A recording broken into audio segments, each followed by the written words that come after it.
Muy buenas tardes a todos. Muchas gracias por su asistencia esta tarde para la presentación del tercer volumen de España en la Historia.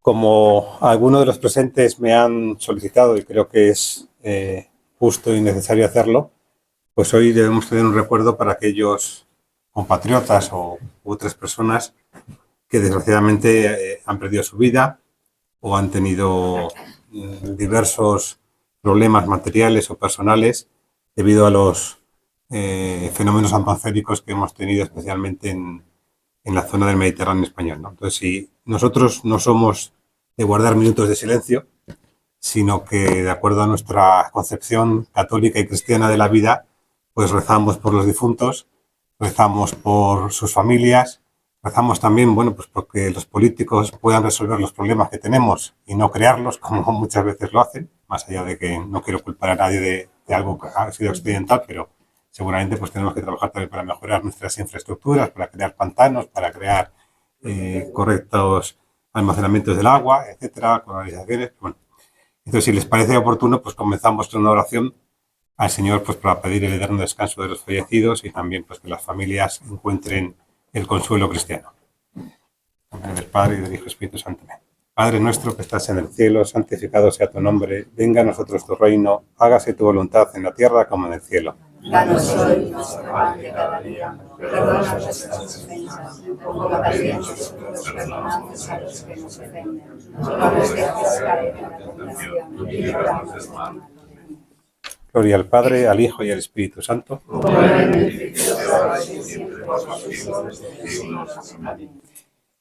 Nuestra Señora del Pilar, ruega por nosotros. Bueno, pues reitero que es un verdadero placer presentar este libro. Agradezco su presencia a todos ustedes y también a aquellos que seguirán esta presentación a través de los distintos medios de comunicación que tenemos y de YouTube. Quiero también agradecer a la librería Tercios Viejos que nos permite tener este acto esta tarde aquí y les animo también pues a visitarla con frecuencia pues para poder adquirir muchos títulos necesarios para conocer nuestra historia y a todo aquello a lo que se dedica esta fabulosa librería y todo el ambiente cultural que en ella se respira. El coordinador de España en la Historia, don Francisco Gilet, lamentablemente no ha podido acompañarnos hoy por un problema de salud, pero desde aquí mi reconocimiento y el reconocimiento de toda nuestra entidad a su excelente trabajo de coordinación y dirección de lo que supone todo el movimiento de España en la Historia. Nos han mandado unas palabras que me permito leer literalmente porque quería dirigirse a todos ustedes. Hola, soy Francisco Gilet, conocido como Chisco, coordinador de España en la Historia. Había anhelado fervientemente asistir a este acto de presentación del precioso tercer volumen de España en la Historia. Sin embargo, estoy viviendo una época en la cual el hombre propone y sus vértebras disponen. Suplan pues estas palabras, una ausencia no deseada. Como de historia hablamos, fue en enero de 2019 cuando arrancó, impulsado por el presidente de Enraizados, es un servidor, este ilusionante proyecto, dar a conocer la historia de España en todas sus facetas y ámbitos, teniendo presentes sus raíces cristianas. Mi función, la de Chisco, no la mía, coordinar los trabajos de unos escasos autores, provenientes de campos personales diversos, pero con un denominador común, el aprecio y respeto por nuestra historia. Desde aquel enero se inició la publicación de artículos en la página España en la Historia. Se fueron incorporando nuevos autores. Se añadió la divulgación de un boletín semanal anunciando los artículos. Se reabrió el canal de YouTube con aportación de artículos convertidos en vídeo. Se montaron tertulias en dicho canal sobre temáticas de especial interés, por todo lo cual ahora podemos indicar que ya son 1.685 en las entradas o artículos publicados, 2.240 los suscriptores semanales al boletín, 1.040 los vídeos colgados, 2.041 los seguidores del canal, que va creciendo de forma exponencial, y más de 190.000 visualizaciones, y como colofón, a los dos volúmenes editados ya, se ha unido un tercero que supera a los anteriores. Todo ello ha sido posible merced al esfuerzo de un equipo de autores voluntarios, en los inicios 4, en la actualidad 16, que aportan sus artículos entresacados bien de labores personales bien de fuentes diversas que se hallan esparcidas por toda la red. Autores que no pretenden una función instructiva o docente, sino referir la verdad, sin manipulación alguna, plasmando la realidad que fluye del tema tratado. Proporcionar el conocimiento de esa verdad, de la veracidad histórica, es el objetivo de España en la historia, alcanzado mediante las aportaciones semanales de sus autores, excesos en dedicación y en obra. Tiempo hace que lo vengo diciendo, pero no me importa repetirlo. Coordinar este grupo de voluntarios es una de las más bellas tareas de mi vida. La razón es sencilla.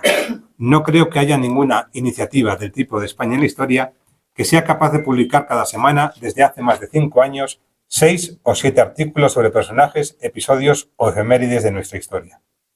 Este es el camino recorrido hasta el momento y en este proyecto, en esta realidad, continuaremos siendo conscientes que provocamos en los lectores y suscriptores interés y curiosidad por nuestra historia. Este es nuestro mejor premio.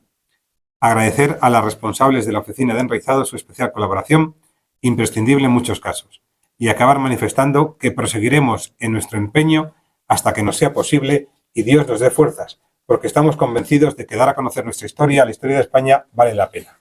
Muchas gracias.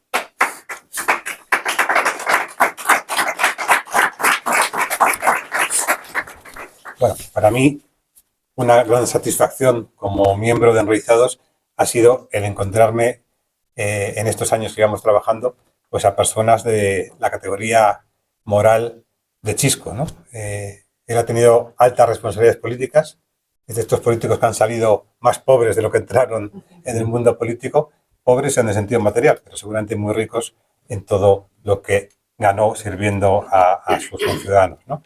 Y una vez que dejó esas labores, pues está presente también en el mundo cultural y me acuerdo de eso, cuando le propusimos llevar a cabo esta iniciativa, le entregamos una hoja con un folio y medio con nuestras ideas y a continuación dijo, oye, pues me encanta el proyecto, me pongo manos a la obra y gracias a él y gracias a todos los que posteriormente se han sumado, pues España en la historia soy una realidad con muchas iniciativas diversas. Desde que nació Enraizados, uno de nuestros objetivos fundacionales fue el colaborar en la recuperación de la historia de España, que, como todos conocemos, está siendo muy atacado a lo largo de la historia por distintos motivos, ¿no? Pero quizá fundamentalmente porque ha sido siempre una historia basada en la concepción católica de la persona y más allá de también nuestros defectos y nuestras limitaciones a lo largo del protagonismo que hemos tenido a lo largo de nuestra historia, hemos tratado de llevar la fe allí donde hemos tenido, ¿no? No es de extrañar que Benedicto XVI en sus últimos años nos recordase que no nos podía extrañar que el demonio nos atacase mucho si tanto le habíamos hecho a él, ¿no? Si tantas almas le habíamos arrebatado. Me trae ahora a la memoria una anécdota de un exorcista mexicano que en sus exorcismos invoca a Isabel la Católica.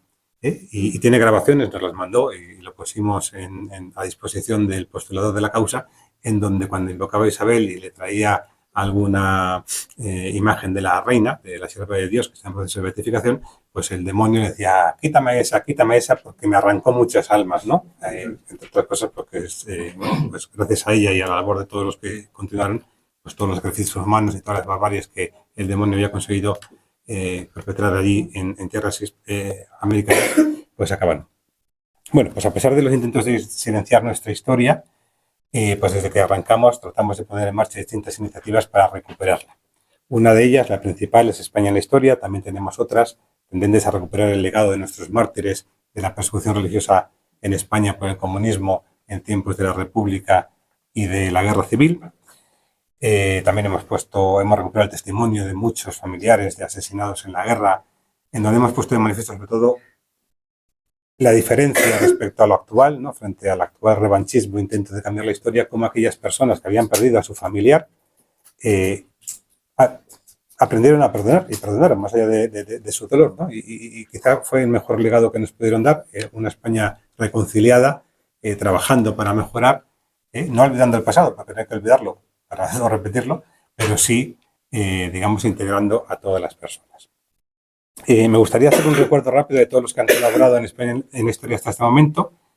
Juan Manuel Acero, Ricardo Ayer, Carlos Cacham, Jesús Caraballo, Inés Ceballos, Manuel de Francisco, Marcos Galeana, Francisco Gilet, Fernando García Rupérez, Francisco Iglesias, Cesario Jarabo, Manuel López Gómez, Jaime Mascaró, Vicente Medina Prados, José Carlos Sacristán y Manuel Villegas. Algunos de los autores tenemos la suerte de que hoy nos acompañen. Este libro pues, que hoy presentamos recoge algunos episodios enterrados, algunas efemérides, fechas importantes de nuestra historia y capítulos o biografías de algunos de nuestros personajes históricos, algunos de ellos pues, que los que somos legos no conocíamos y gracias a estos capítulos se han recuperado, al menos para nuestro conocimiento. Sabemos que la historia de España no es una historia muy común, tenemos muchos motivos por los que dar gracias a Dios por ella. Me atrevería a citar 3 momentos, aunque habría muchos más, ¿no? Uno es el Tercer Concilio de Toledo, cuando el cristianismo, digamos, estaba pasando una grave crisis y, de hecho, pues la mayor parte de los obispos eran arrianos. Yo no soy historiador, si algún dato no es exacto, pues me podéis corregir. Y, sin embargo, bueno, pues el buen sentir del pueblo llevó a los dirigentes de aquella época, que eran arrianos, a la conversión, ¿no? En unas reducidas palabras, ¿no? Otro momento, pues es lógicamente todo el episodio de la Reconquista y su desarrollo natural, que fue la evangelización de América. Seguramente esta segunda no habría sido posible sin esos siglos en los que el español no tuvo más remedio que identificarse con la fe y de forma natural pues llevó lo que era a aquellas otras nuevas Españas que fueron las descubiertas y el legado pues de Isabel la Católica. A mí me impresiona pues aquel emperador que tenía todo el poder, no Carlos I, y que es capaz de parar la conquista por un problema moral, no porque se ganaba más oro o menos oro, no era un tema de decir, oye, vamos a hacer la balanza de pagos aquí a ver si tenemos más o damos más, sino, bueno, recibió una serie de críticas por parte de algunos clérigos y por parte de otras personas, unas más fundadas, otras menos fundadas, y paró para decir, oye, tenemos derecho a estar allí o no. Pues realmente es Y un tercer momento seguramente pues en el siglo XX, en la derrota del comunismo, ¿no? Bueno, evidentemente con la Reconquista es la expulsión pues, del Islam de la península, de los pocos territorios que fueron capaces de mantener o de volver a la fe una vez que había sido conquistada por el Islam, y la derrota del comunismo del siglo XX. Bueno, pues indudablemente son grandes episodios de nuestra historia que hay que recuperar. Y también, pues aquí Marta me ha ilustrado con algunas cosas más, no sé si más anecdóticas, pero que también son muy curiosas, ¿no? Como que somos grandes descubridores. Así tenemos una lista de descubrimientos como la grapadora, el laringoscopio, el submarino, la calculadora digital, el traje de astronauta, el futbolín, el tren de alta velocidad, la fregona, el chupachups, la jeringuilla desechable. Y también dicen algunos, yo no sé si esto es cierto o no, que uno de nuestros grandes inventos ha sido la siesta. Así es. España en la historia es, por tanto, un homenaje a la identidad española y a los valores que la han sostenido a lo largo de los siglos. Y, sobre todo, al espíritu que anidaba en esos valores, que es el espíritu de la fe católica. Que esperamos que siga iluminando a las generaciones presentes y, sobre todo, a las futuras, y por ello hemos invertido nuestro tiempo y nuestra dedicación a la elaboración de este libro. Sin más dilación, quería presentarles a la prologuista del libro, que es colaboradora de Enraizados y que también es coautora del presente libro, autora también de varios títulos de novela histórica, Inés Ceballos Fernández de Córdoba. Por favor, Inés.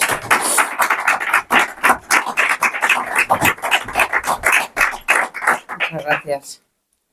Bueno, pues con la ayuda de Inés vamos a entender un poquito mejor el libro, porque ha sido ella una de las protagonistas, ¿no? No sé si nos podrías decir, Inés, por qué lanzar ahora un tercer volumen de España en la historia y si también hay alguna temática común en el libro o es variada. Bueno, sí que queríamos con este tercer volumen de España en la historia, pues acercar a la gente de modo palpable y tangible lo que es nuestro amor por la historia de España y el legado que queremos decir, como bien ha dicho José, a las nuevas generaciones de estudiantes, ¿no? De qué es lo que nos une a todos los que formamos Historia de la España. Bueno, pues España en la historia, pues nuestro amor por la historia, ¿no? Y bueno, pues con este tercer volumen hemos querido completar una trilogía. Empezó hace ya, pues con el primer volumen que se editó hace ya unos años y, bueno, pues de este modo ya coronar, ¿no? Como lo que ha sido esta primera andanza de España en la historia, que no ha sido fácil y, bueno, pues que gracias también a a este trabajo de colaboración, ¿no? Pues ve forma y va cogiendo, ¿no? Va cogiendo forma y va dejando ese legado que creemos que nos interesa para todos. Muchas gracias. Difundir la historia es muy importante y España en Historia lo hace de diversas maneras, ¿no? Una de ellas es ese boletín semanal al que nos hemos referido antes, otra es la publicación de estos libros. ¿Crees que ambas son necesarias? ¿Es mejor una que otra? ¿Qué medios son los mejores para defender nuestra historia?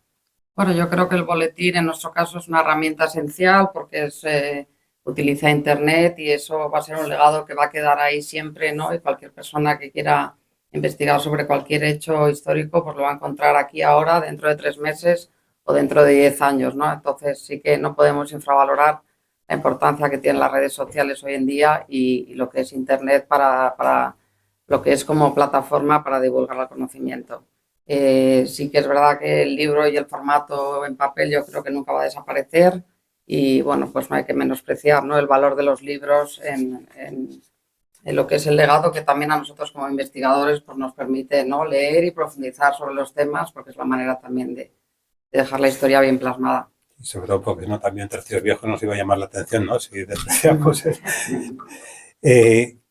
no sé si os puedes comentar un poquito el perfil de los colaboradores, tanto del libro como de los que participan en la página web.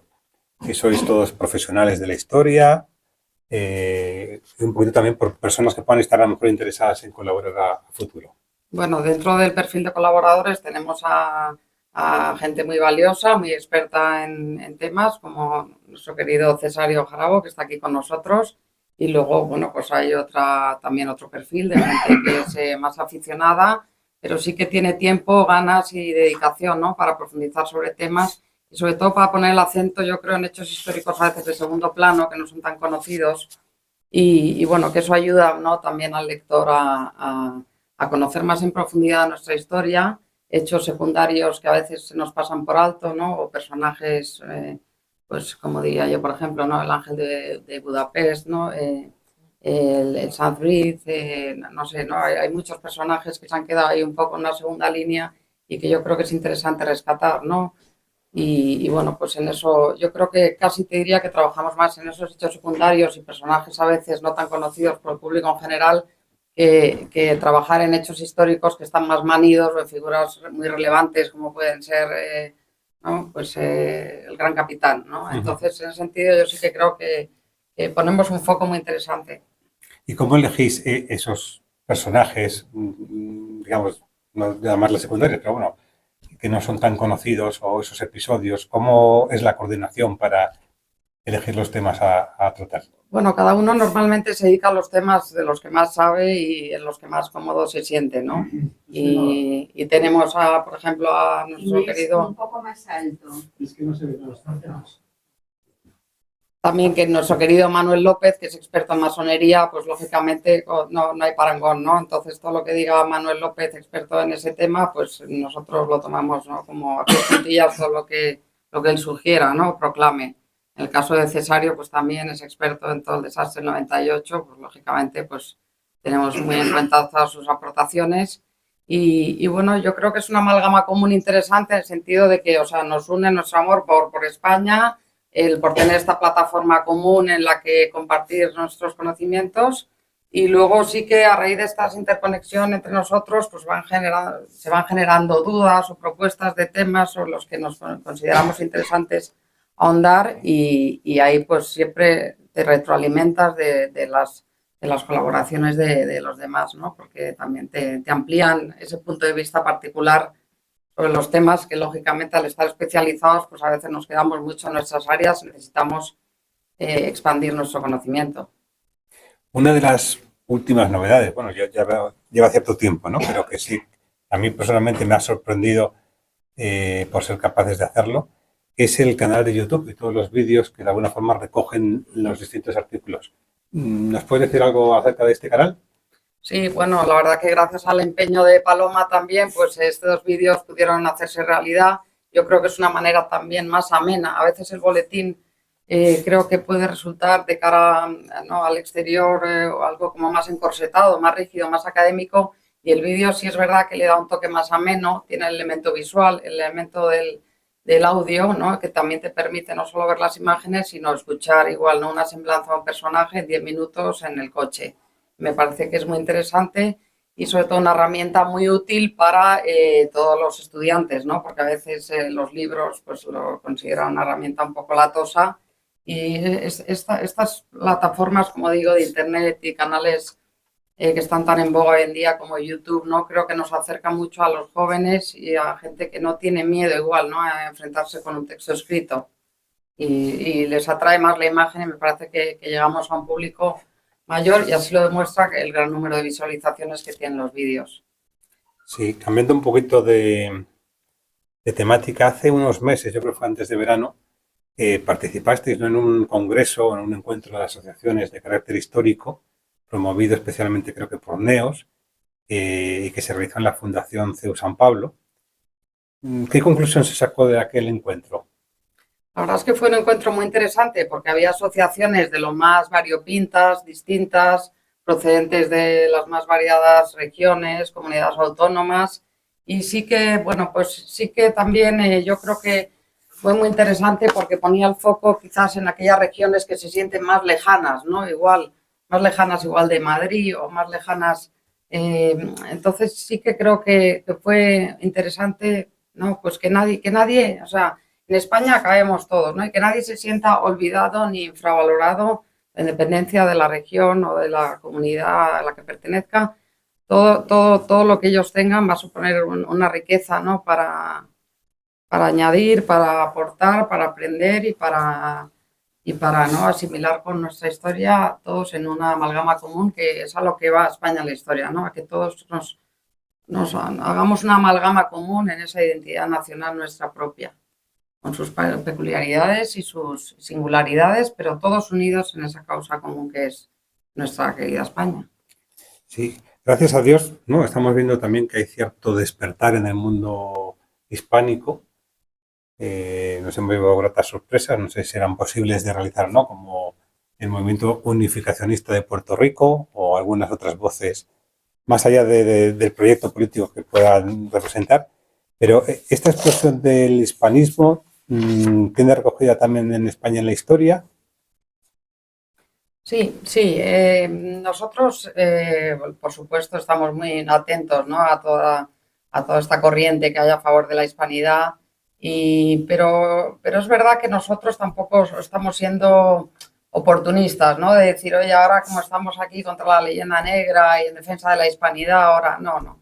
Nuestra causa es España y yo creo que eso queda bien claro cualquiera que vea el boletín, ¿no? Es España y luego ya todos estos son coletazos que vienen en defensa de la hispanidad, pero que, o sea, en España todavía hay mucho de lo que indagar, sobre lo que estudiar, sobre lo que asimilar y sí que por supuesto estamos muy abiertos, ¿no? A todos estos ciudadanos hispanos que ahora quieren reivindicar sus orígenes y por supuesto que España en la historia también es bueno, pues un lugar de aprendizaje de por qué no todos estos ciudadanos reivindican ahora su origen español porque saben de ese pasado común que nos une y nosotros queremos ayudarles en esa tarea, ¿no? De compartir con ellos nuestros orígenes, ese pasado común y si es necesario, como dices tú con los reunificacionistas, ¿no? Pues ayudarles a trazar esa identidad común con los hispanos, que probablemente tengamos mucho más en común que ver con ellos, ¿no? Igual que con ciudadanos de otros lugares del mundo.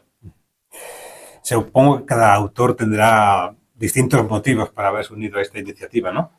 Pero en tu caso concreto, ¿cuáles fueron? ¿Crees que a lo mejor la defensa de la cultura, la fe, la tradición cristiana están en peligro? ¿Cuáles fueron los motivos que te impulsaron a colaborar con esta iniciativa? Bueno, sí, mi colaboración en España en la historia empieza por esa defensa de la historia desde el punto de vista de la tradición cristiana, porque me parecía que era la religión católica la única manera de preservar, ¿no? y de inspirarnos a la hora de defender nuestra historia, porque bueno, pues al final es el elemento integrador, ¿no? en la cultura nuestra. Y bueno, a mí en particular, yo me especialicé en la historia de Cuba por mis novelas y yo cuando hablé con Chisco, mis primeras conversaciones fue pues, poder aportar mi granito de arena sobre las causas por las cuales la isla de Cuba se segrega de España y por qué no en la actualidad pues, teníamos un poquito olvidado ese pasado común que nos unía con la isla y que solo suscribíamos al desastre del 98, ¿no? Entonces yo quise indagar pues, desde 1800 hasta finales del siglo XIX y fue por eso por lo que inicié mi colaboración, sobre todo en esa área específica de historia de Cuba más especializada. Cuando mis hijos o muchos otros hacen trabajos de historia, ¿no? Las primeras referencias que les salen ahí en Google o donde busquen es la Wikipedia. Sí. ¿Es una buena fuente de información esta página y no sé si otras similares que puedan existir? Bueno, no sé qué pensará el público asistente. Yo creo que la Wikipedia es una fuente primaria muy interesante porque te sitúa un poco en el contexto de las cosas, pero que es una fuente que necesita de contrastación y sí que es verdad que suele tener una bibliografía muy buena, muy interesante, que a veces el perfil que ves en la enciclopedia no te aporta gran cosa, pero sí que te lleva luego unas fuentes secundarias de Biblioteca Nacional Española o de recortes de periódico, del BOE o cualquier cosa que sí que ya te alumbra mucho más sobre... Y bueno, la Wikipedia es como España la historia, la construimos todos, también nosotros podemos ofrecer alguna inexactitud, pero eso es interesante, no pasa nada por equivocarse. Si nosotros algún dato nos equivocamos o no lo contrastamos a su debida manera, para eso están nuestros seguidores, suscriptores y lectores, para decir, oye, esto hay un error. Entonces, es verdad que al final España la historia la construimos todos, los autores y los lectores, aportando también sus conocimientos sobre los temas. Pues muchas gracias. Es una última pregunta, simplemente. ¿Qué legados gustaría dejar? Especialmente a los más jóvenes, pero bueno, a todos yo creo.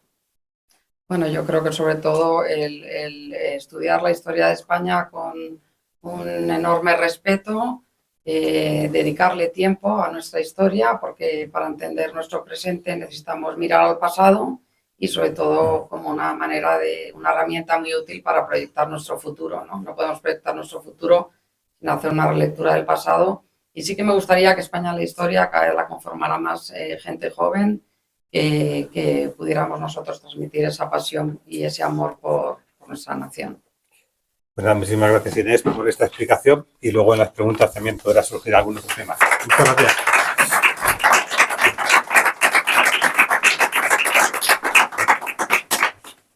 Bueno, a continuación me gustaría presentarles a alguien muy querido para Enraizados, al que seguramente todos ustedes conocen perfectamente, don Fernando Paz, que es historiador, profesor y escritor especializado en historia contemporánea, autor de una docena de libros, entre los que cabe destacar Antes que nadie, Nuremberg, Juicio del nazismo, Despierta, cómo las élites controlan el mundo o Radiografía de Barbarroja. Y creo que nadie mejor que él para contextualizar el libro de España en la historia. Me gustaría también indicar a título personal, estamos en distintos cursos en Enraizados, uno de ellos de liderazgo, otro curso de doctrina social de la Iglesia. Estábamos hablando de la necesidad de que todos fuéramos coherentes, ¿no? Y es una virtud importante, ¿no? La de que cuando uno defiende una cosa, trate de ser coherente. Todos tenemos nuestras debilidades y hay que aceptarlas.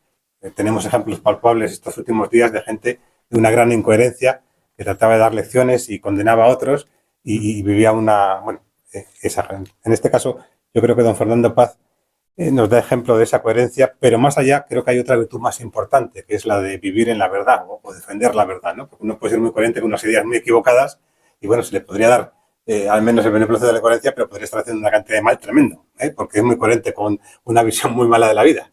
No sé si Hitler era muy coherente con su visión de la vida, pero realmente no era muy buena.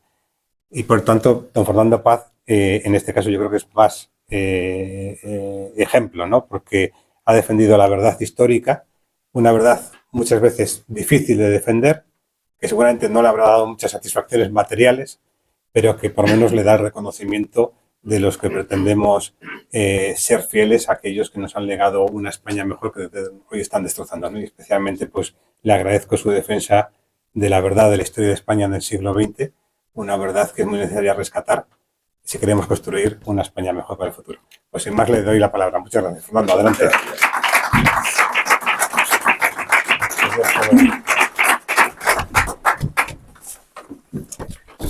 Bueno, es un placer estar aquí. Para empezar, sí. Ah, muy bien. Pues mejor todavía. Para empezar, le presentar a uno así, pues bueno. Bueno, muchas gracias a todos los que estáis aquí, por supuesto, a los organizadores, a Tercios Viejos, a Marta, que ha sido la persona con la que he hablado, muy amable. Y bueno, estoy viendo que estáis presentando el libro de España en la historia. Vamos a hablar un poquito de eso. Me voy a sacar el móvil porque va a ser la única manera en la que me sujete un poco el tiempo. Tengo una tendencia a rebasar los límites de tiempo. Voy a intentar no hacerlo. Bueno, vamos a hablar, claro, el título del libro es España en la historia. Y vamos a hablar un poquito quizá de la historia en España, que tiene mucho que ver con esto, ¿no? Y no se puede hacer además sin entrar en cuestiones políticas. Yo cada día, de verdad que siento una menor atracción por la política. Creo que nos pasa un poco a todos, ¿no? Es un asunto que nos repele cada vez más precisamente por esa distancia que desde cualquier, por mínima que sea, concepción moral, en comparación con lo que estamos viendo en la política de nuestro país, pues la verdad es que uno tiene que experimentar incluso pues en fin, la irrefrenable tendencia a la náusea, ¿no? Y efectivamente hace pocas horas pues estábamos en uno de esos episodios que desgraciadamente en fin, proliferan en nuestro tiempo, ¿no? En cualquier caso, no podemos hablar de historia hoy en España, desgraciadamente, sin hablar de política. Entre otras cosas porque está todo tan absolutamente pervertido y tan absolutamente intoxicado que es imposible hacerlo, desgraciadamente, ¿no? La política está condicionando la historia de España de una manera continua y permanente. Y empezando porque lo que hoy vivimos, la producción histórica que hoy está, en fin, que hoy vivimos, que hoy padecemos, habría que decir, en todos sus aspectos y niveles, como digo, viene muy condicionada por la política y por un fenómeno general impulsado por la política, que es el de la desnacionalización de España. Estamos asistiendo a eso y esa desnacionalización tiene mucho que ver con el objetivo último de quienes impulsan este tipo de campañas, porque su rechazo de España no es porque España sea un país, un Estado-nación, sino por lo que ha significado España en la historia, por el contenido, por el relleno que tiene España en la historia, ¿no? La desnacionalización que se produce no ocurre solo en las regiones periféricas, como a veces creemos. Pensamos en Cataluña, en el País Vasco, por excelencia, ¿no? Bueno, esa metástasis que está haciendo el terrible cáncer del separatismo, de la destrucción de la nación, no solamente en las regiones de origen, sino que se extiende, como digo, en un caso por Navarra, en otro pues por Baleares y Comunidad Valenciana y Valencia, y vemos cómo está contaminándolo todo, ¿no? Y es de una enorme tristeza, pero si lo está haciendo también es porque no hay una verdadera, seguramente durante estas décadas, últimas 5 décadas, no ha habido una propuesta verdaderamente vertebradora de nuestra nacionalidad. Y no es solo en estos lugares donde se está produciendo la desnacionalización. Hay una desnacionalización general en toda España. Más allá de los lugares donde de una manera más frontal se rechaza lo español, vamos a llamarlo así, o lo hispano, más allá de esa circunstancia hay una desnacionalización general. Y sucede, pues si uno, en fin, pregunta, no sé, en Extremadura, en La Mancha, en Canarias o en León. Es decir, bueno, es que esa dimensión de lo nacional ha sido ocultada, ha sido preterida y hemos pasado pues del amor por el localismo más aldeano a la admiración rendida por Europa, ¿no? Pero en medio nos hemos dejado lo que hay en el camino, que es lo que verdaderamente nos confiere nuestra identidad.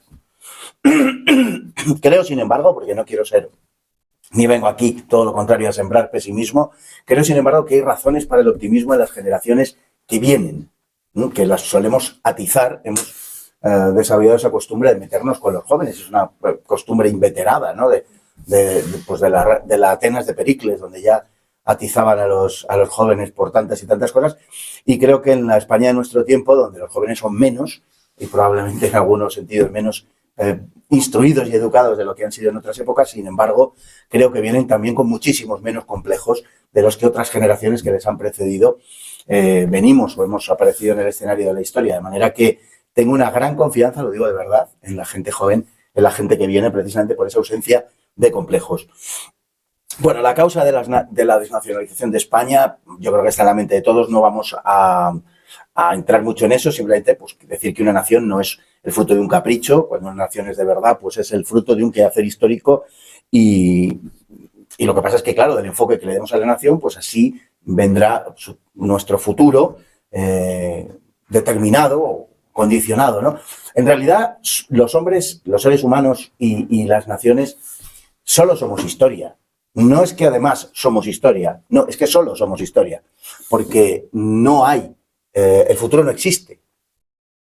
El futuro es algo que será, en algún momento será presente y pasará a ser pasado, pero el futuro no está en ninguna parte, es como el horizonte. Uno persigue el futuro, pero siempre está allí, siempre está por delante, ¿no? Entonces el futuro no podemos vivirlo, lo viviremos cuando sea presente. El presente es apenas una décima de segundo y pasa a ser pasado inmediatamente. Por tanto, todo lo que somos es pasado, es decir, no somos algo y además pasado, no, somos pasado. Las personas, los seres humanos y las naciones somos pasado. Y hay la enorme importancia de controlar la interpretación del pasado, porque es la interpretación de lo que somos. Y claro, en la construcción de ese futuro, de eso que ha de venir, la interpretación del pasado pues es sencillamente esencial. Esto ya lo comprendían los antiguos cuando vemos la destrucción en Egipto, por ejemplo, de unas dinastías a manos de otras, ¿no? Y cuando aparece Amenofis IV, Akenatón, el primer monoteísta de la historia, seguramente, ¿no? Y destruye el culto, en fin, a los dioses y instaura pues el culto a Atón, ¿no? Del que recibe el nombre, etcétera. Bueno, pues es sistemáticamente, o eso creían, aniquilado y borrado de la historia, y luego volverá a pasar, bueno, prácticamente en todas partes y de forma muy señalada y más conocida en Roma, ¿no?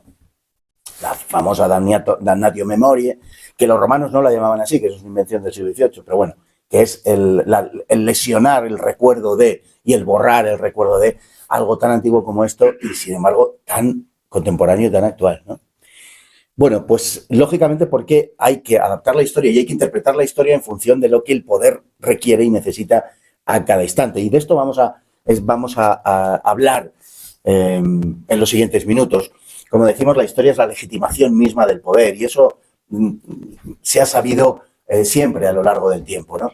Hoy tenemos un fenómeno, sin embargo, de lo más curioso, que es ese fenómeno adanista, que profesan algunas personas y algunas corrientes de pensamiento que creen que ellos son los inventores de la realidad, los inventores del mundo, los inventores de las cosas, ¿no? Es una cuestión curiosa, pero que tiene mucho que ver con una interpretación progresista de la existencia del ser humano y de la historia, ¿no? La interpretación progresista, naturalmente, lo que afirma por su propia naturaleza es que la historia en su devenir va siempre a mejor. En ocasiones, en los últimos tiempos, por ejemplo, ha aparecido gente haciendo declaraciones en prensa, que no quiero decir que sea gente particularmente digna de tener en consideración en cuanto a su nivel intelectual, sino gente, bueno, pues que ha hecho comentarios acerca de cómo es la sociedad española, cómo está hoy, cómo está en el pasado, y gente que ha dicho, bueno, en los años 80 había más libertad, en los años 70 había más libertad, ya en los 60 es peligroso decir que había más libertad, pero bueno, en los 70 y en los 80 se puede vender. Por cierto, un pequeño paréntesis, hay un documental muy curioso acerca de Geraldine Chaplin, que ¿por qué llegan al Chaplin traerle aquí a colación? Bueno, me parece que es de la 2, tiene ya años. Le hicieron un documental, le hicieron una entrevista y, en fin, relataron su vida, y tal, siendo una chica inglesa que en los años 60 vino a vivir a España. Entonces le preguntaron, ¿y usted, que vivía en la Inglaterra tan progresista de los años 60, en la Inglaterra de los Beatles, en la Inglaterra de la minifalda, en la Inglaterra de la explosión, pues, en fin, del rock, de la literatura, aunque venga de Estados Unidos, pero, en fin, tal, bueno. Digo, ¿usted por qué se vino a España? Y dijo, en busca de la libertad. La pobre mujer no sabía lo que decía, probablemente en ese momento. Luego, igual se dio cuenta luego, pero esta fue su respuesta, ¿no? Bueno, cierro el paréntesis y digo que cuando aparece gente diciendo estas cosas, que en los años 80, 70, 60, lo que fuere, había más libertad de la que hay hoy, naturalmente hay una especie de fuego de barrera por parte del régimen, del sistema, para acallar tal pretensión, porque desde el punto de vista de la creencia en una historia progresista, hombre, no puede ser que 40 años después tengamos menos libertad de los que teníamos entonces. Entonces hay una negación generalizada acerca de esa afirmación y esto está sucediendo con una cierta frecuencia. Bueno, es gracioso, pero se debe sobre todo al hecho de que el progresismo en su interpretación de la historia se concibe a sí mismo interpretando todo el pasado, toda la historia desde una especie de Olimpo moral.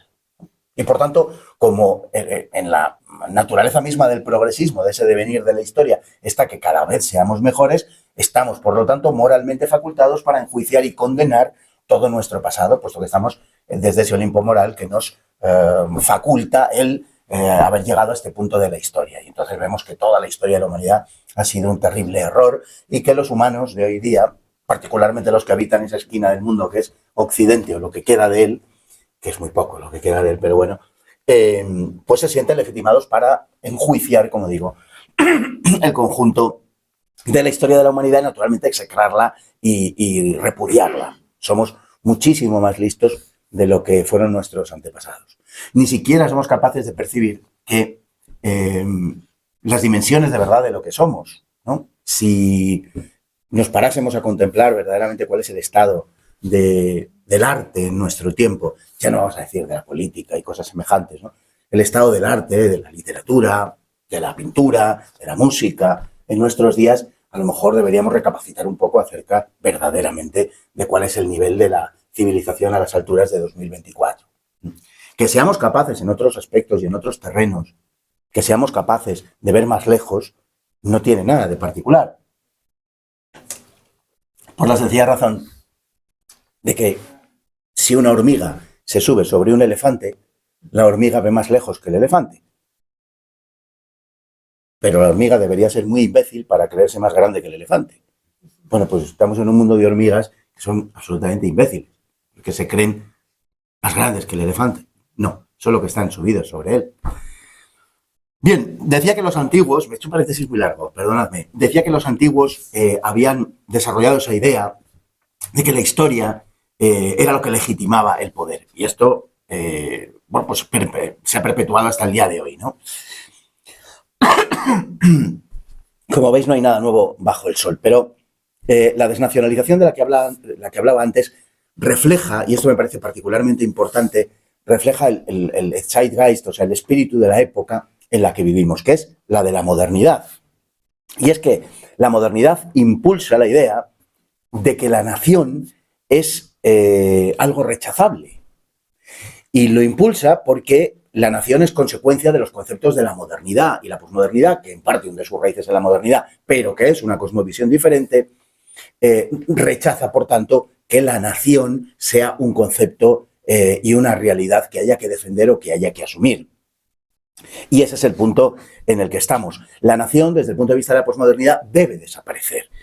¿Por qué? Pues porque la posmodernidad es la idea de la sociedad líquida, de la sociedad fragmentada, a la ausencia de grandes relatos. Ya no hay lugar para las grandes empresas, ya no hay una religión, ya no hay una nación, ya no hay una civilización, ya no hay una cultura. Lo que hay son tantas como puntos de vista de las personas. Incluso, no solamente eso, sino tantas como instantes puede vivir cada una de las personas. Es la fragmentación extrema.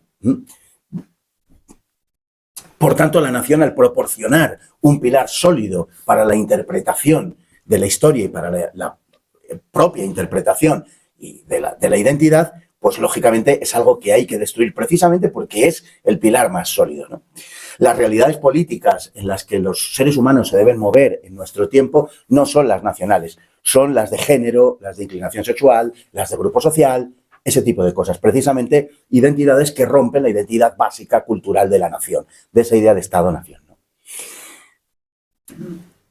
Frente a ese propósito, como digo, que es líquido, que es subjetivo, que es fragmentador, la nación es pues un peligro porque supone la solidez, la objetividad y la capacidad, además, de aglutinar, la capacidad de vincularnos, que es uno de los grandes monstruos de la posmodernidad, que lo que nos quiere es justamente autónomos en el sentido de independientes, de aislados, de no relacionados. En el fondo, esa es una de las razones, no la única y no la más importante, pero sí una razón importante para que explica el odio de la posmodernidad a la religión. La religión en cuanto a hecho social. La religión porque incluso en su formulación es eso que nos liga, que nos une, ¿no? La religión tiene un aspecto tiene una vertiente social fundamental. Sin esa vertiente social como hecho cultural y político, por supuesto social, no se explica la religión. ¿Cuál es el objetivo que tenían las organizaciones materialistas, marxistas o anarquistas o laicizantes procedentes de origen masónico desde los finales del siglo XIX, desde la segunda mitad del siglo XIX? Aquello que decían en afortunada frase de relegar el aspecto religioso al sagrario de la conciencia individual. Esto se repetía enormemente a finales del siglo XIX por parte de los primeros socialistas, de los primeros anarquistas, de los anarquistas mejor intencionados, porque había otros cuyas aspiraciones eran diferentes. Bien, y es por esa razón, porque saben que sin la ligazón social, las ideas, lógicamente, comunitarias, bien sea de religión o bien sea de nación, y máxime, como es en el caso de España, donde hay una identidad entre ambas, una práctica identidad entre ambas, esas ideas, naturalmente, se deshacen, que es la finalidad que quieren alcanzar. Así que tratan de que entre la persona y el poder no existan entidades intermedias que le den un sentido comunitario susceptibles de representarles en eso que tienen en común con otras personas. Ya digo que las identidades esenciales son a las que nos hemos referido antes. En lo que quiero poner de manifiesto es que el estudio de la historia está condicionado por la finalidad ideológica a la que se pretende que sirva y que eso tiene una traslación directa en lo que ya se viene convirtiendo en la historia oficial a través de la academia y de los medios de comunicación. Y decía antes, por eso, precisamente, que la historia tiene una importancia fundamental porque imprime un sesgo ideológico a esa comprensión. Una comprensión que se centra en determinadas cuestiones, algunas de las cuales están presentes en el estudio de la historia y en la divulgación de la historia, y otras están ausentes de la historia oficial, de la historia que se explica en los colegios, en los institutos, en las universidades y que propagan los medios, las películas y las series. Si nos vamos a las ausencias, por ejemplo, cómo se falsifica la historia desde la ausencia, pues podríamos referirnos al hecho de que pocas veces oímos hablar de la homogeneidad del sustrato genético de los pobladores de la península. Además, esto tiene connotaciones peligrosas, por lo visto. No sé por qué habría de tenerlas, pero parece que en algunos casos o para algunas personas las tiene. Y oímos hablar en muchas ocasiones de la cantidad de pueblos que han pasado por la península. Y como si estos pueblos, la cantidad de pueblos que han pasado por la península, hubieran tenido un impacto decisivo en la conformación de ese sustrato genético que nos hace más homogéneos. No nos hace mejores ni peores, pero sí nos hace más homogéneos y es un principio para comprender a España, ¿no? Hay dos principios materiales. Uno, el geográfico, que España es, en primer lugar, una realidad geográfica, porque las fotografías o las imágenes que se ven desde el espacio, inevitablemente, no solamente porque uno sea español, sino como un accidente geográfico, nos llevan la mirada hacia España, es decir, porque destaca mucho frente a otras entidades geográficas más macizas, como puede ser África o la propia Europa. Pero es que España está ahí, una peninsulilla en el suroeste de Europa, ¿no? De Eurasia. Y esa es una realidad geográfica y otra realidad es esa homogeneidad genética. De esto no se habla y en cambio, como digo, sí se habla de esos aportes que son verdaderamente mínimos. Son mínimos porque los cartagineses estuvieron muy poquito en España y su presencia fue verdaderamente mínima, y eso que fue la más importante de los pueblos de las colonizaciones prerromanas. No digamos los fenicios o los griegos, que tuvieron apenas factorías en la costa. No tiene ninguna interacción. Los aportes de otras minorías, sean judíos, sean germanos o sean norteafricanos, también son muy pequeños. Entonces, por ausencia, como digo, se falsifica la historia porque no se nos explica que somos un pueblo con una enorme homogeneidad genética. Los españoles de hoy, por lo menos hasta hoy, ya con los fenómenos a los que estamos asistiendo, probablemente esto cambie, pero hasta hoy los españoles somos los peninsulares. Los peninsulares somos los descendientes directísimos, por la vía directa, de los pobladores paleolíticos de la península. Esto no se puede decir en muchos sitios, porque lógicamente sí que hay muchos lugares de paso, porque no existen razas puras y todas esas cosas, es verdad, pero sí que hay una descendencia genética, bueno, pues que tiene su importancia, ¿no? Y que se está estableciendo cada día de una manera más evidente a través de estudios de tipo científico.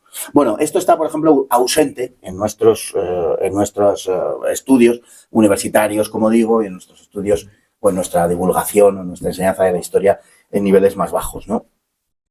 Y es más, la gente cree que es lo contrario, la gente cree que es al revés. ¿Qué importancia tiene esto? Bueno, tiene una importancia ciertamente relativa, porque una nación no es su genética. No lo es, porque una nación no se levanta sobre una pureza étnica ni nada parecido. Esto es un disparate. Una nación es una empresa en la historia. Una nación es otra cosa. Una empresa en la historia que se realiza porque hay una razón y porque hay un sentido profundo de esa misión a realizar. En el caso de España, creo que está claro y creo que no se puede evitar y por eso está pasando lo que está pasando.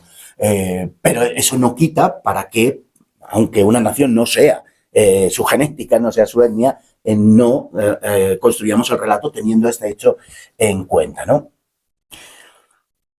Y porque estamos construyendo la historia desde el presente. Y entonces, como desde el presente lo que importa es subrayar los valores de pluralidad, de todo este tipo de cosas, pues entonces interesa ocultar esta parte de homogeneidad genética, como digo. Pero hay otras falsificaciones que no son por ausencia, que son por presencia directamente, ¿no? Lo que aprenden, por ejemplo, los estudiantes de segundo de bachillerato. El único nivel en el que se da historia de España para todos es en segundo de bachillerato. También está en cuarto de la ESO, tal, pero es en segundo de bachillerato y en los cursos anteriores. Segundo de bachillerato que, como sabéis, no es un curso obligatorio para todos los españoles porque la educación obligatoria termina en cuarto de la ESO. Por lo tanto, no todos los españoles cursan segundo de bachillerato. Es verdad que la mayoría sí, pero no todos. Bueno, el programa de segundo de bachillerato es muy revelador.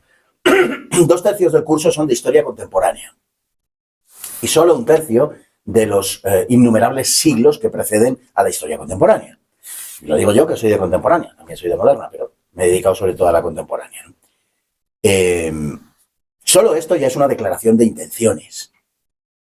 Sin necesidad de entrar en los contenidos, el hecho de que la historia que tienen que aprender nuestros jóvenes sea la historia contemporánea, ya es llamativo, ¿verdad? Y dices, bueno, ¿por qué? Pues porque se presta más a las interpretaciones ideológicas, claro. Y es también, la historia contemporánea es la parte de la historia que está dominada por el progresismo historiográfico de un modo más acentuado. Todo tiene su porqué, no es una casualidad, ¿no? Lógicamente, los profesores cuentan en el bachillerato o en la ESO, cuentan a nuestros jóvenes lo que ellos han aprendido en la carrera, como es natural. ¿Y qué es lo que han aprendido en la carrera? Pues para empezar en la carrera es muy llamativa la escasa cantidad de alumnos de Historia de América. Porque América, desde hace mucho tiempo, a España se le ha raptado del horizonte. En los últimos 200 años, en España, pues América, la verdad es que nos interesa bastante poco. Durante muchísimo tiempo hemos oído hablar de América, pues no sé, porque Julio Iglesias está de gira y cosas así, pero casi si no es por eso no sabemos que existe América. Sobre todo, no sabemos la importancia y el vínculo que tiene América y España. Porque para España ha sido durante 300 años, ha sido una misma cosa. Y llevar a la gente a esta convicción hoy es muy difícil, ¿eh? O sea, realmente hacer ver a los españoles de la actualidad que es que España y América son lo mismo, es muy, muy, muy complicado. En general tienden a no creerte, ¿no? Dicen, pero este tío ¿qué está diciendo? Pues es así, ¿no?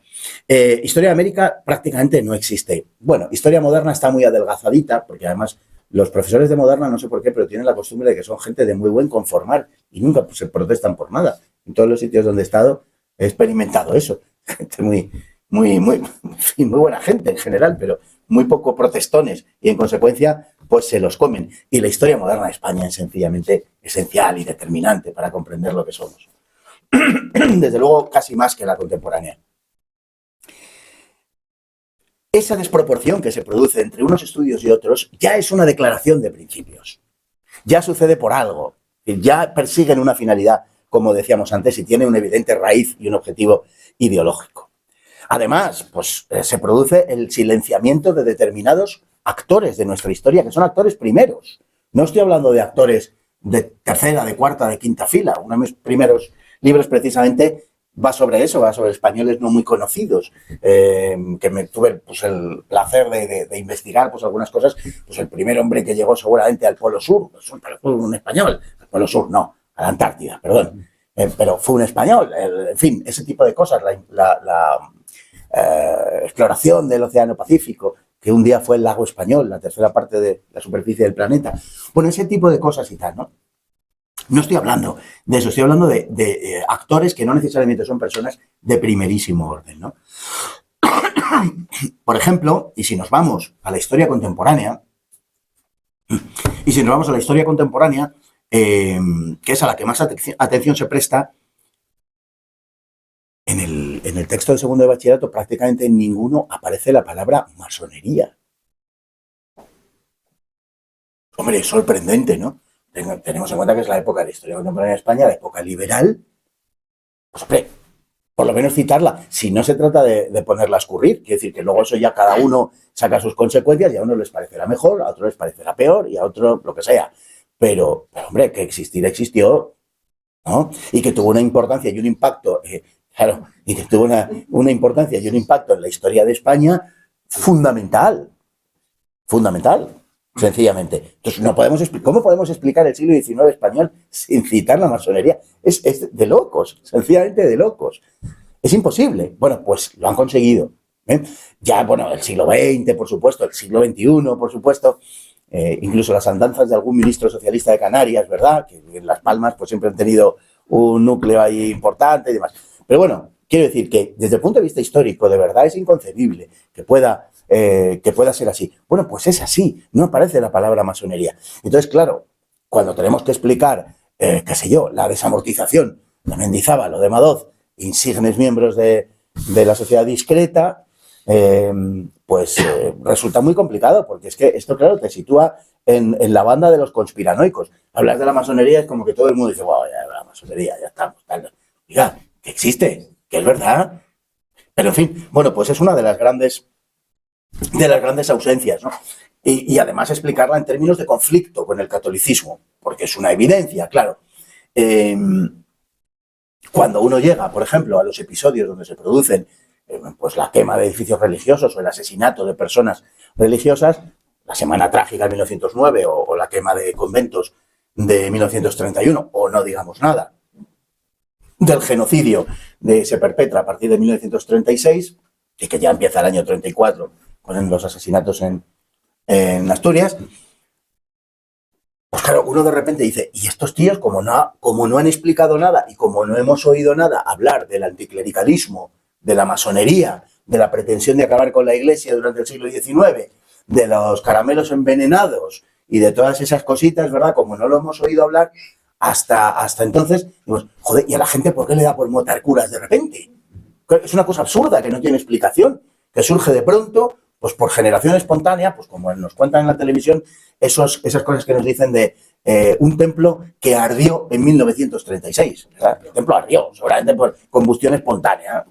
Curiosamente, en esa fecha, vaya usted a saber por qué, ¿no? Que se dio esa circunstancia de que en esa fecha ardieron muchos templos. Bueno, pues todo esto está ausente en nuestra historia, en la explicación de nuestra historia, y claro, es imposible verdaderamente que podamos llegar a comprenderlo. Como digo, con independencia de que, bueno, pues a alguien le pareciera muy bien la desamortización y a otros pues no le parezca tan bien, pero hombre, citarlo y explicarlo como fue, ¿no? Voy a intentar ir acabando porque veo que me devora el tiempo. Otra de las cuestiones que creo que es fundamental, he hecho alusión ya a ella anteriormente, es la importancia de América, insisto, en nuestra historia, donde se citan dos episodios fundamentalmente, nada más. Un poquito la liberalización en tiempos de Carlos III, pero muy poquito, y se cita la conquista, para ponerla a caldo naturalmente, las leyes de Indias, las leyes de Burgos y las nuevas leyes, que bueno, un poquito por ahí, pero que no se cumplían y que tal, y que todo era terrible, y luego la independencia de América. El episodio de la independencia de América, que es muy curioso, porque está en el temario de segundo de bachillerato. No ha habido nunca ninguna comunicación oficial de que ese tema no entra, pero todos los profesores de España, del Cabo de Gata hasta Finisterre, saben que ese tema no entra, y no ha entrado jamás en selectividad. Es una cosa curiosa, como lo de la combustión espontánea. Pasa de un fenómeno ahí, de repente todo el mundo al mismo tiempo tiene conciencia de una cosa. Bueno, pues esto sucede con lo de América. Y no se explica prácticamente nada. Se descubre América, bueno, pues unos tíos que fueron para allá, se dedicaban a matar indios, pobrecitos, tal. Ellos que no hacían nada, eran felices allí. Y de repente, bueno, pues nos vamos ya a la ruptura de lo que fue realmente una guerra civil en América, ¿no? Claro, no se entiende nada, en verdad, de la historia de España. No se entiende absolutamente nada, ¿no? Es robarnos la mitad de nuestra historia cuando se nos quita América del objetivo, ¿no? pensar que España estuvo, y claro, esto es para ellos es muy importante, para quienes hacen ideología de la historia es muy importante, que no tengamos conciencia de que ser español un día no estuvo restringido a la España de Europa, sino que había una España de América y que había una España en el Pacífico y que había España por 4 continentes. Y que eran tan españoles los que estaban aquí, en la parte de la España europea, como los que estaban en la Nueva España. Es curioso porque España no existe, que es otro de los temas. España no existe, no se puede hablar de España hasta el siglo XIX. El XVIII, como mucho, después de los decretos de Nueva Planta, pero mal, torciendo el gesto. Hasta el siglo XIX no se puede hablar de España. Entonces se habla de la monarquía hispánica, pero España no existe, y te lo dicen muy serios, ¿no? Toda una escuela de pensamiento que dice que España no existe. Y claro, si España no existe, hasta el siglo XIX, yo no sé por qué cuando llegan los iba a decir los españoles, no, cuando llegan los habitantes de la península ibérica, llegan al otro lado del océano, resulta que la primera isla que descubren le llaman la Española, o sea, la que no existe. Y al principal virreinato de América le llaman Nueva España, pero España no existía, ¿eh? O sea, da igual que esté en la crónica mozárabe el sentimiento de la pérdida de España en el año 754, da igual. Eso no tiene importancia. Da igual que San Isidoro hable de que España es la más bella de las tierras que se extiende desde la India hasta Occidente. Da igual. Lo ha dicho el señor catedrático y nada más. Y entonces España no existe. Bueno, para ir terminando. La cuestión de América es una cuestión fundamental con la que más o menos, dada la limitación de horario, quiero terminar y quiero explicar un poco por qué, quiero explicar un poquito lo que está pasando. No, tranquilo, que tienes todo el tiempo del mundo, pero agobio. No, es por una cuestión de ceñirme al tiempo que se me ha concedido en este mundo. Si pensabas que venía de tanto. No. Bueno, cuando te he visto que bajabas, confieso que sí. Pero antes no. Gracias. Decía que en esa explicación de la historia de España lo que hay inevitablemente es, a poco que se reflexione sobre ello, lo que hay es un hacerse en torno a una fe. España no es cualquier cosa que se erija sobre la península ibérica. Cualquier estructura política existente en la península ibérica, aunque abarcase toda la península ibérica, no constituye España. Tartessos no fue España. Al-Ándalus no fue España.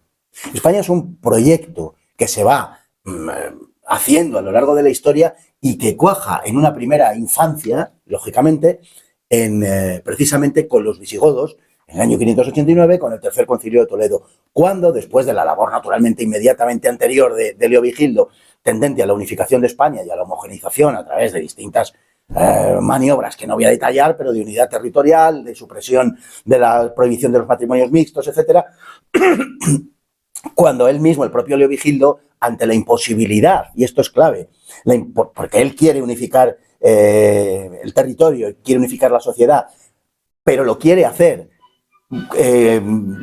convirtiendo en arrianos a los católicos, y ese es su fracaso, y le lega a su hijo, a Recaredo, la misión de que lo haga él, pero ya no convirtiendo a los católicos al arrianismo, al que el pueblo se negaba de forma total y absoluta porque era su patrimonio, la fe católica, sino al contrario, que los arrianos se convirtiesen al catolicismo. Y es lo que hace Recaredo, no vamos a detallar ahora la cuestión, pero es el momento de hacer pública la conversión y por tanto la conversión del reino, porque hay un sentido patrimonial también del reino, por tanto si el rey es, pues los súbditos deben ser, aunque no había una obligación estricta. Bien, ese vínculo católico, esa espina dorsal del catolicismo, naturalmente es lo que articula la Reconquista, palabra que no se puede pronunciar tampoco.